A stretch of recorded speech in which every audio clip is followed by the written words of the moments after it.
Yo.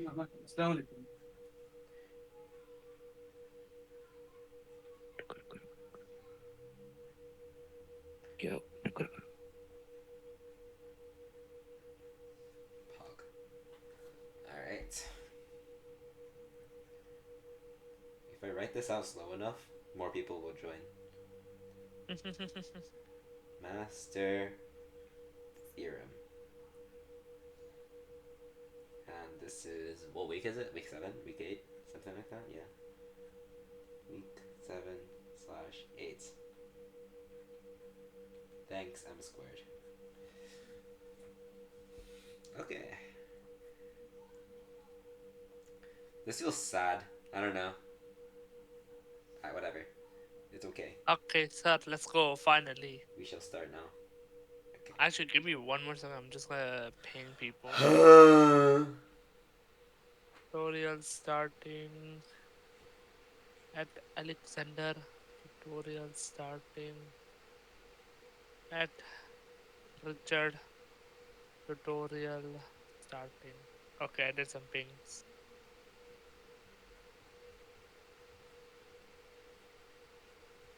Okay, please, sir, do not draw any drawings. Alright.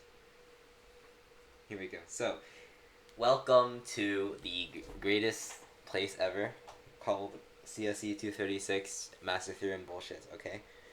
So, to get started, we need to understand what the Master Theorem talks about.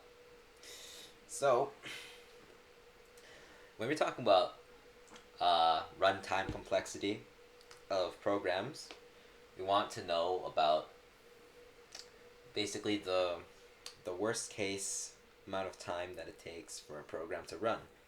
So, I don't have a good example, but we'll just do like a sorting function, merge sort. Okay, sure. So consider merge sort. Okay. I'm not gonna implement it because I'm lazy. So, anyways, merge sort. Come on, man. Okay, so if you remember from 148, you know that merge sort is O of n O of n log squared. n. On average, Oh, it it's is O over. of n log n. Yes. Okay, on average, that means it's theta, not O. Okay, O so is worst case. that's a misconception. So I will need to clear that up. Really? Yeah. So Yes, please so start off now with that then. first place to start. We'll call this section 1. Okay. We have prerequisite information. Okay. Prerequisite info. And if you're familiar with the things in this section, you can skip towards later in the recording, which is where I actually cover Master Theorem. So, we will need to know big O, beta, omega, okay? And then you'll talk about recurrences, and then we'll move on to Master Theorem. Okay, so first of all, let's talk about big O, okay? So, when you say, so if you have a function, let's say, okay, so if you have a function, let's say f of n,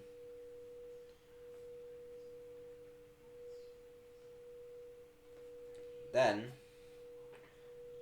this thing called big O of f of n, this is a set actually. This is a set of functions.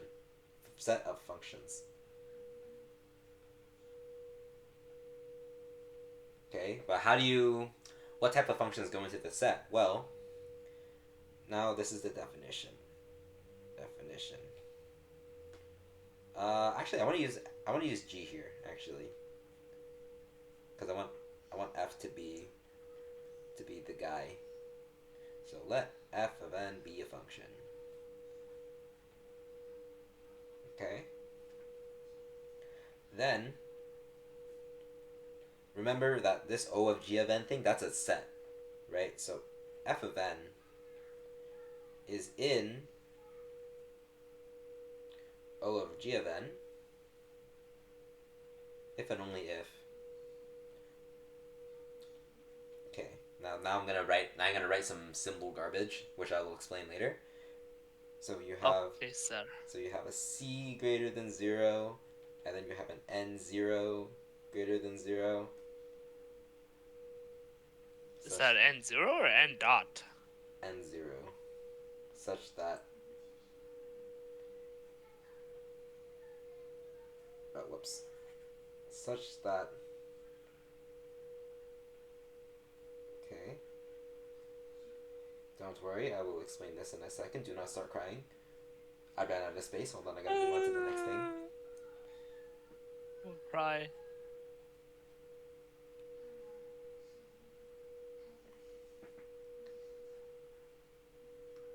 Okay, so this is the definition of big O. So basically, when we say O of n, you basically replace this gn with an n. Okay? Oh, I just got a message. Oh, it's cushy. All Can't you just good. record? Okay. So, am I recording actually? Let me check. Okay, I am. Okay, good. Alright. So, now I'm gonna try and explain this garbage. So, this means there exists from 102. Okay? So that means that there is a C and there is an N naught. This is called N. This guy is called N naught. Okay, and basically, what this is trying to say is that so you have a constant C, which is multiplied by f of n, and you have a n naught, which is basically a lower bound for your n value, which is your input size. And so what this is saying is that for a large enough input size, the growth rate of your f of n function is similar of that to the g of n function. So maybe I can try to get a little bit of intuition here for you, but basically what it's saying is that if you rearrange this equation a little bit, I think it's actually better to put the c on the other side, but it's basically the same thing. But if we rearrange the equation a little bit,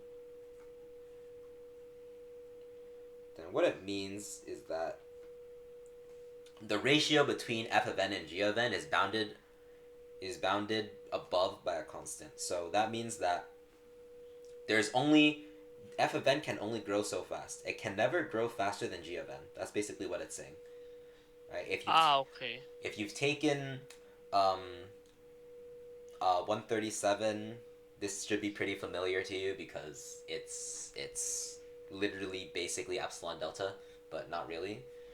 So anyways, this right here, this is O of g of n. Okay, now let's cover everything else. Okay, so Quick then question. Could yeah, you give me some examples? That best thing to put yes, some examples on the thing. yes, I'll go through the other two. I'll go through these two, and then I'll give an example, and then Okay, sir. and then you're gonna tell me how to solve it. Oh God. Okay, so okay, I'll put O of g of n here, like that. I think that's better. So that's O of g of n, and now let's talk about omega. I don't know. Okay, O of g of n. What is this? This is basically the same thing. So almost the same thing, except one small change. So you still have a constant, and then you still have a lower bound, such that okay. So for anything that's greater than this lower bound, of n naught, you have f of n, and then you have cg of n, and also don't forget the absolute values, and basically the difference is the inequality is flipped. That's it. Huh? So big omega is best case? Not quite. Actually, I I need mean, to not change quite, this. but like average best case or whatever. Let's change this How's it variable. called? So big O is a lower bound, or sorry, big O is an upper bound for your runtime function, and then omega is a lower bound. So that means that Let's say, okay, example. Let me just box this because boxing is pretty. Okay, so example. Okay, let's say g of n is equal to n. Okay, and basically uh, what you're saying is, uh, so if your function f is a member of big omega of g of n, the runtime the runtime for large sizes of n. The reason why it's only for large. Let me do a better line. Large sizes of n is because of this condition right here, or because of this condition right here. Because what you're saying is this n0 is like, think of it as like a really big number.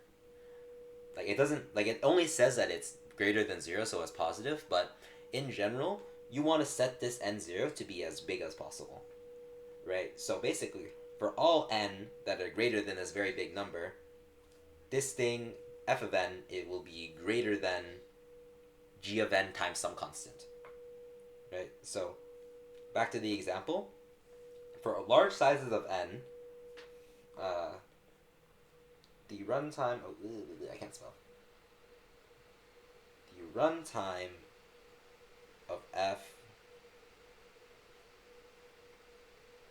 cannot be better than n.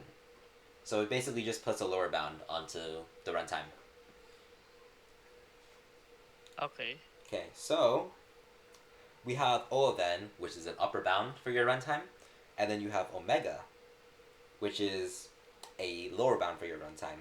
So using that information, you may be able to guess what theta of n is, which is, you have two constants Above actually. and under sometimes. You have two constants greater than 0.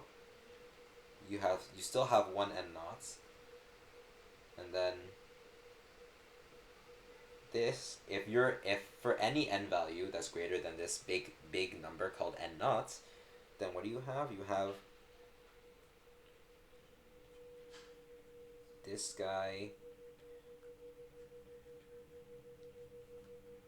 like that. So your f of n is sandwiched between two constant multiples of g of n. And so Okay. this is this is also called a tight asymptotic bound,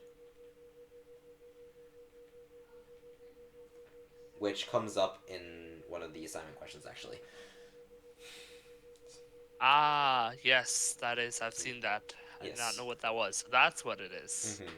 So let's do a general example. Okay, let's say uh, okay, let's define a function h. So we have h of n be a function. Okay. And then, okay, and let's say that this little h guy, this guy is in O of n squared, but at the same time, he is also in, let's see, what do I want to make this? Make this omega of,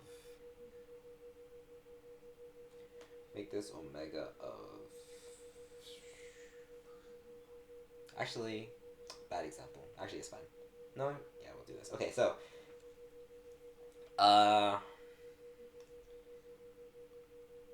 what is, wait, I don't like this. Hold on, let me do something else.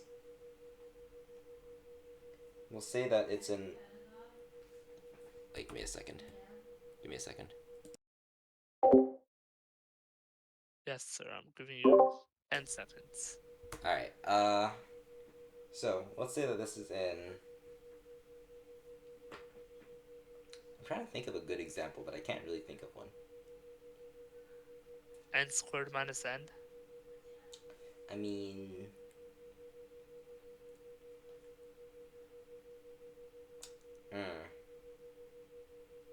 maybe. So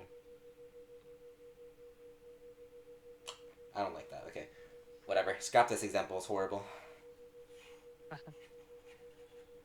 Because I was gonna say something like if you have a big O of something and then like a big omega of something, and what can you say about the theta? But then I don't really like that example. Okay, fine. Actually, let's do it. Let's do it. Okay, so you have I am so bad at this. Okay, so you have an h of n. You have an h of n that's in O of n squared, and then you have and then h of n is also in big omega of n.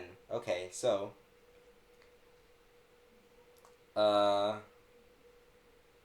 now we want to find a theta bound for h of n. So if you are watching the recording, pause the video. Otherwise, you're gonna get spoiled. Okay, so just try to do it on your own, and come back to the video when you are ready or you have found the correct answer. All right. All right. Now, spoiler alert. Deepa, what is it? How would I know, man? Let's think about this. Would it be theta of n log n? So, all right. So this was actually a trick question. Uh, There's nothing that exists. There's nothing that exists. Oh yeah, I remember this now. you can't I determine remember. a tight asymptotic bound because you're saying that this h of n. Wait, well, I'll put it down here. So you're saying I'm gonna skip some notation a little bit. So you're saying that this guy is bounded below by like a c of n squared, but then you're also saying that this guy is bounded below by like a d of n, but you can't really say anything, right? Because these two are not the same function. So you can't just say you can't just give a tight asymptotic bound, right? So basically what that means is that there's too much space in between these two functions, and you can't get a tight bound on h of n. But here is a true fact. Uh, true fact. And then we'll label this as exercise. Actually, yeah, sure. Let's label this as exercise. I am omid now. Okay. So Please don't. if I'll give everything. Okay, so let g of n be a function. Okay. Prove that. Let's. I'll put this here. Be a function. Prove that if f of n is O of g of n, Why do we get the accent now? because I'm omid, f of n is a omega a g of n, then f of n is in the big theta of g of n. I switched to an Asian accent accidentally. Okay. Yeah, I I was saw really that. confused. Yeah. It just transformed into a very stereotypical Asian accent. Yeah. It's okay. I But that was a Chinese. beautiful. Yeah. Almost. Dog. Almost. Ah, shit. I would do the Mahavu accent, but I don't know how. Okay. Anyway, Your so accent is so special. yeah. So that's an exercise for you to do. Don't try it yet because you haven't learned how to prove it yet. So I will show you now with explicit functions so that you can understand. So, example, which I will do for you. This is gonna take a while. I just realized. Yes. We'll No worries. probably finish this first section. Oops. We'll finish this, and then I need to go shower. Otherwise I'm gonna get hanged by my parents. So we will finish big O, big theta, big omega, we'll take a break, and then we're gonna come back, hopefully with more people, and we will continue trudge on and suffer together. Sure, I don't mind. So, I can stay up till 4 a.m. today. okay, so example. Uh, let's say you have a function f of n, and this is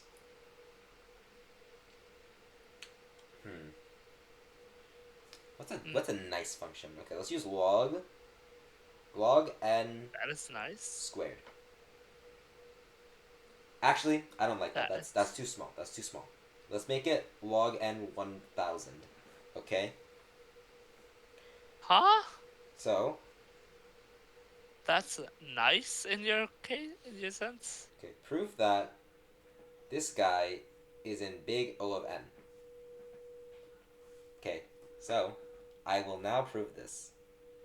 So, recall the definition for big O, right? So, Fn is in an if and only if there exists a c greater than 0, there exists an n not greater than 0, such that for all n that are greater than this guy, this n naught, then you have that your Fn is bounded below by Cn. Okay. Well, how the fuck do we do that? So, first of all, I'm going to substitute this Fn for the log n. And since this is always this is basically always positive. What am I missing? Hello. I'm recording Sorry. this, by the way, so if you miss anything, you can just go back into the recording and take a look. Oh, that's good to know. Yes. So, we're covering Big O right now. Okay. So yeah, this is okay. So this is basically saying that you have a constant c, which you multiply by n, and for big enough n values, you have that this inequality is true. All right, now. So, first things first. This absolute value is very annoying, right? So, the best way to get rid of it is to use our n naught. Okay, so remember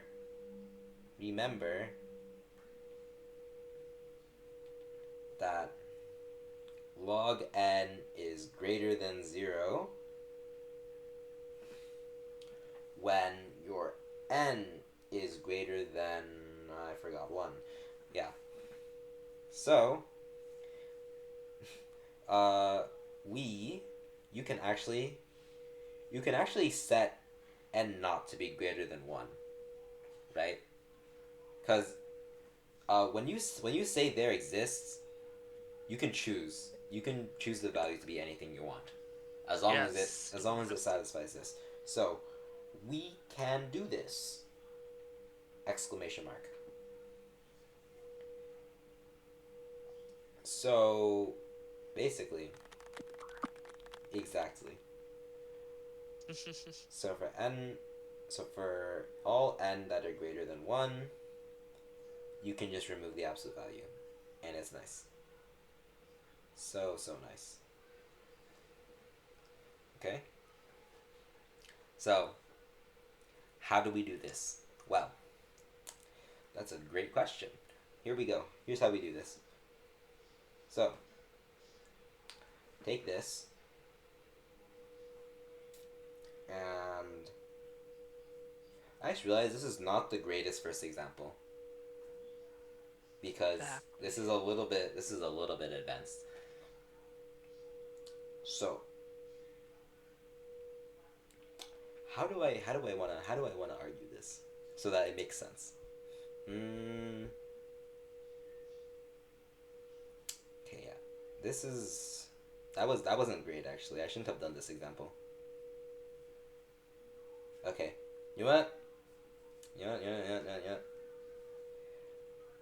Rest of it is an exercise. I'm gonna use a better example. Come on, man. Don't always do this. Oh. We'll use a better example, okay? Look who's Hello, there. hello. Actual example. Okay. Whoops. I do not know how to spell. Prove that.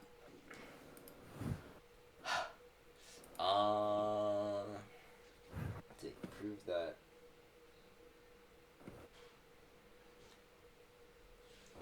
this. Oh yeah, yeah. Okay, wait. I got an idea. So you have n over. By the way, Alex, Oh, hi.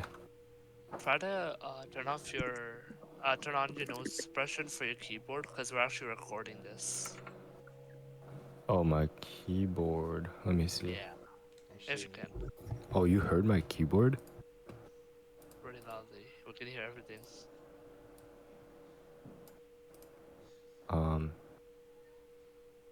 Is that better?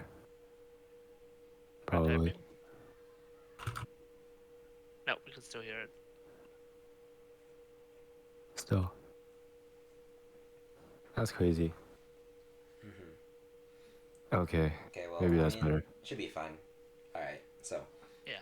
Prove that 100 factorial times n log n is in big O of n squared. Okay. This 100 factorial is very scary, right? But it's just a number. And in CS, Ooh. we aren't afraid of numbers. We're afraid of letters. And that's not a letter, so we're fine. So let me rewrite the thing, the definition. So remember that this guy is in O of n squared if and only if there exists, remember from 102 this means there exists, and not greater than 0 such that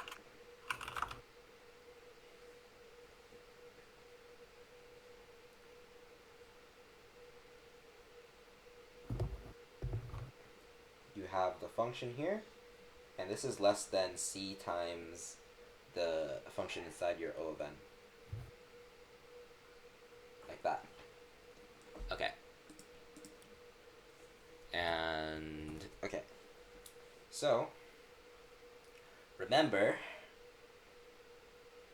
we have the absolute values here, right? And we want to get rid of them.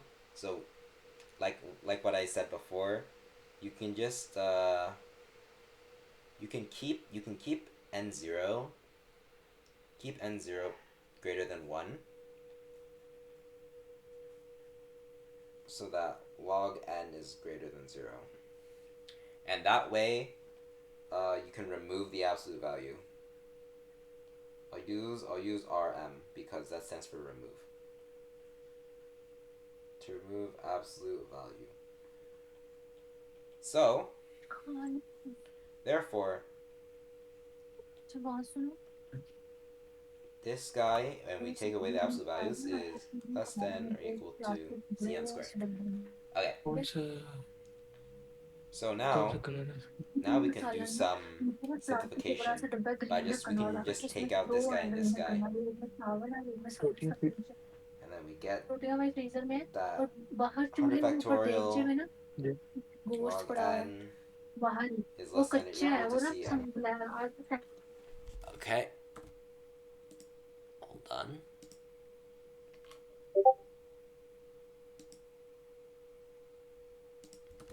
Okay, so now we have this and this. Okay, so how about we take a look at the graph of log n and n. So this is n, and this is log n. Kind of see how n is always greater than log n. Okay, well, that's great and all, but you're multiplying log n by 100 factorial, so like that's kind of sus, right? But remember, you're multiplying n by this arbitrary c value, and the thing is that the only restriction on that c value is that it has to be positive.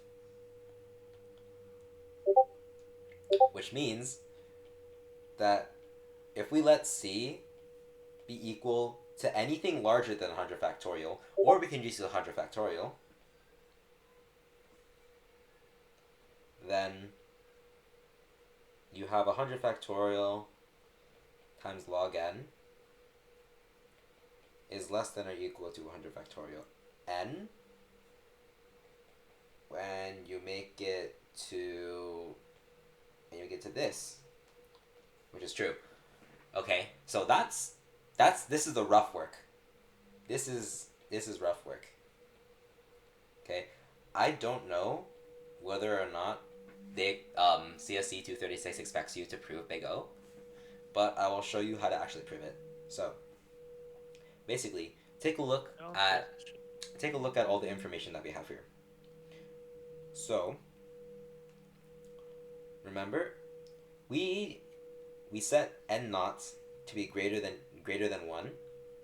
So that's this part here. Remember, when you have there exists, that means that you choose the value, and I chose my value to be greater than 1. Okay, so this part is first half of the proof. And then secondly, we also let c be 100 factorial, and that's this part. That's our second part. So then, doing the proof, we basically just go in order of the statement. So simply let c be 100 factorial, and then n naught. Anything greater than 1 works. You can just say 2. Okay? Then, what's the next part of our statement? N greater than n naught. So, what's really happening here is that there's an implicit definition here, or a quantifier. This is basically saying for all n in the naturals, right here. But you skip it because it's kind of obvious, and you won't get a doctor mark for that, I don't think. But if you want to put it in just to be safe, go for it. I never put it in, and I'm fine. But I don't know about CSC236 because that course is shit. Okay, so True. all right. So then, but in the proof you have to say that you define n first. So let n be a natural number. Okay, and then continuing on. Okay, remember, when you're proving an inequality, you cannot assume that it is true at first. You have to start with a true statement and then work backwards to re-obtain the inequality. So remember where we had it at. We had it right here. This was our true statement. Okay? So let me change the word here. We know that log n... Oh, sorry, wait. I forgot a stuff. So we fixed our n to be arbitrary natural number, and then now we need to say that this arbitrary natural number is greater than n naught.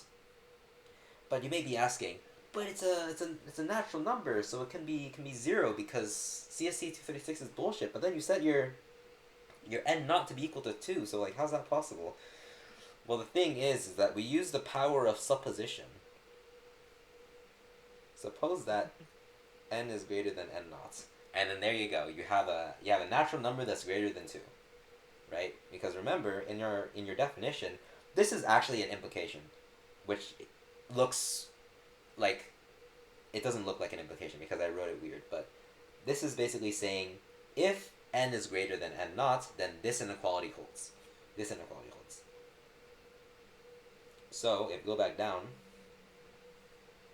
we continue with working backwards. So remember, this statement is what we want to start from.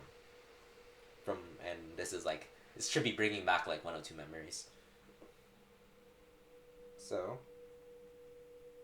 I keep saying we know that, let's do log first. Log n is less than or equal to n for all n. And then now you just work backwards. So you multiply both sides by 100 factorial. What was that? Hello? You're saying anything I can't understand. Okay. Sorry? No, nothing. I thought someone was talking or asking a question. Oh, no. Okay, so you multiply both sides by 100 factorial, and then how do we get back to the original guy? You gotta get that n there, right? So multiply both sides by n. And then we do a little bit of implicit commutativity from 102, if you know what I mean. And we end up with this, okay? But, okay, we have this inequality, but remember that in our definition we actually have an absolute value. So, how do we get the absolute value back? Well, remember our supposition?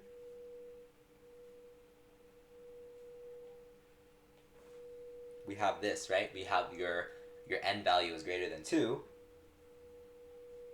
And this means that log n is greater than 0, right? Because that's the only thing that's stopping us from just putting the absolute values on it.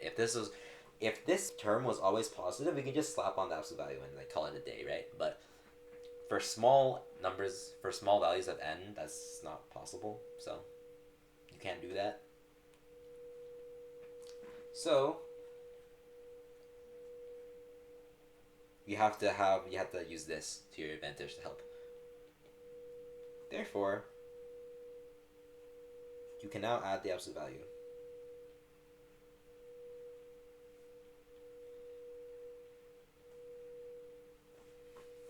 And I forgot the end. Okay, yes. And this, if you recall correctly, is exactly the inequality that we want to prove. So, as needed. Therefore, three dots. You have that 100 factorial n log n is big O of n squared. Okay. So that is pretty basic example. It's just with scary numbers like 100 factorial, but yeah, this one's not too bad. So, and then that was a big O proof. For big theta and big omega, it's basically the same thing. Actually doing the examples is good, in my opinion, because you kind of get some intuition as to what exactly it means. Because big O, big whatever, you care about big values. So, usually, more often than not, your n naughts is very big. So, like, even though I set it to 2 here, but this was an easy example, so you can set it to be a really low number, and it still works. But take, for example, this one that I have here, where you prove that log n to the 1000th power is actually bounded above by n, which is crazy to think about, but this is true actually, because eventually log n grows so slowly that function n kind of catches up. So I can actually draw another graph here. So let's take a look at log n to the 1000 versus n. Okay. So now we are on like a astronomical scale. Okay, so that means that we stretch this guy out like super far. Okay, so like this point is like 0, and then like this point is like this point is like 10 billion, 10 gajillion billion. Okay, so basically what it looks like is your n goes like that. Okay, and then what your log n does, it shoots up like that, but then it starts like slowing down, and you notice that this n actually goes above it at some point, at this point right here. And what is that point right there? Well, who the fuck knows? I don't know. It's some kind of number. But you know that it's greater at some point. And that's basically the intuition behind this example right here. We'll call this number 1. One example. Okay. That's the intuition behind this proof right here. I recommend you try it. How you find the value is Was it through epsilon delta? I don't remember. Or maybe you can find it directly. Probably not. I don't think you can find it directly. Okay, but basically, just say for granted. Just take it for granted.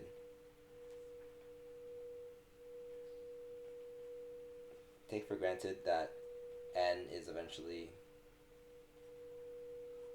larger.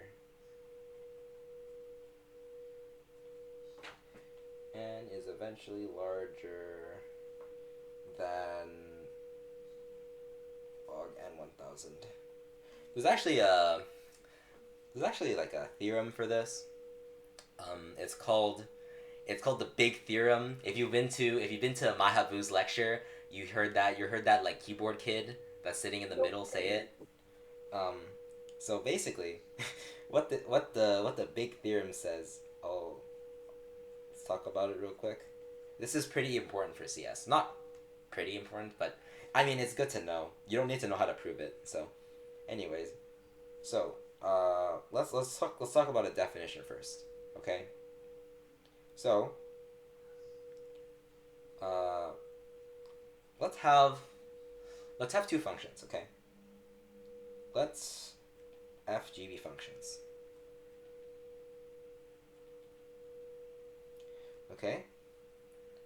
And we say that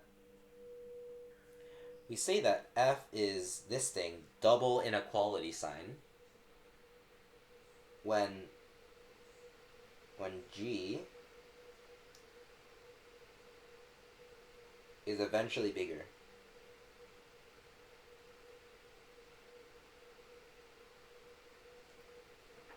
than f.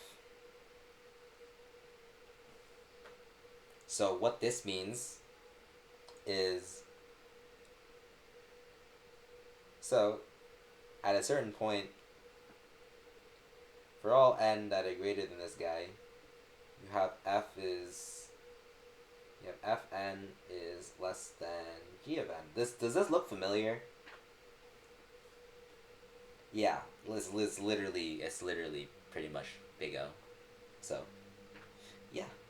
Anyways, so that's the definition of this double less than sign. And you can also do it for like the other way too, but it's the same thing, so I'm not gonna read it.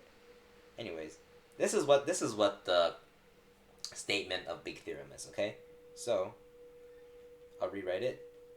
Big, actually, it's not. This is not big enough. Big theorem. I don't like calling it big theorem because it sounds gay, but I mean it's whatever.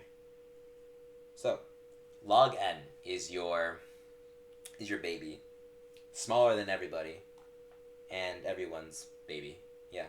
So this guy is eventually smaller than n to the a. What is a? Any value. So a greater than 0. Okay.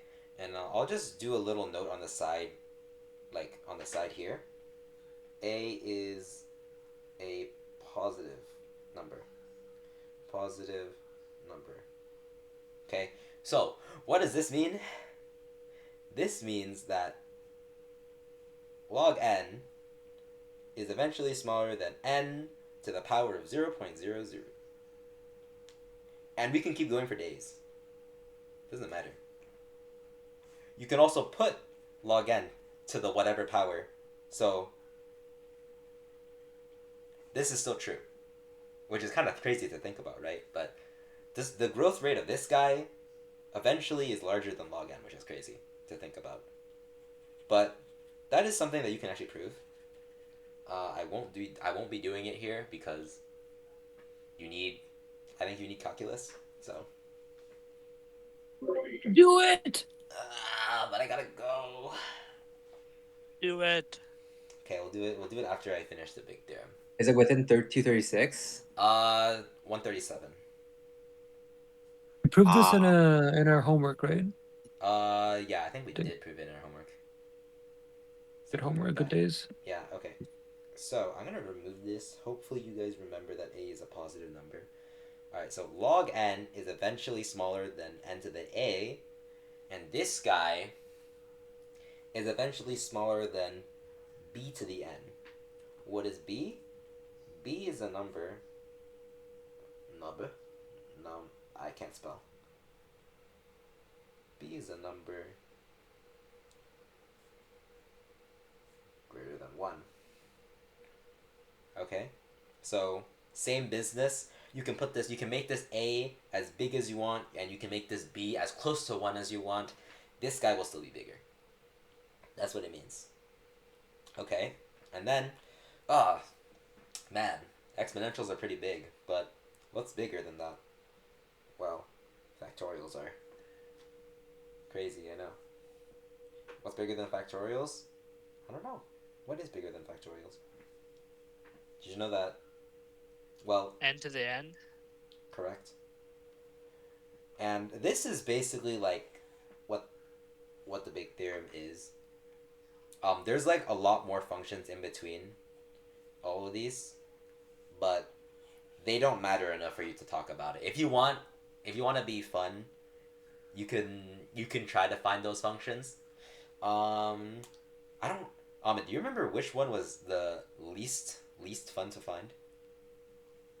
The least one to find? The least enjoyable to find. Hold on, let me look back actually. Mm-hmm. Let me find it. Yeah. Alright, and in the meantime, I will prove that. Actually, I don't even know, because it's not even useful to know. It's just like fun random trivia. Yeah, okay, I probably won't do it then. Or actually, I'll put it as an exercise, and then I'm gonna leave to charge my iPad because I'm also running out of battery. So, exercise.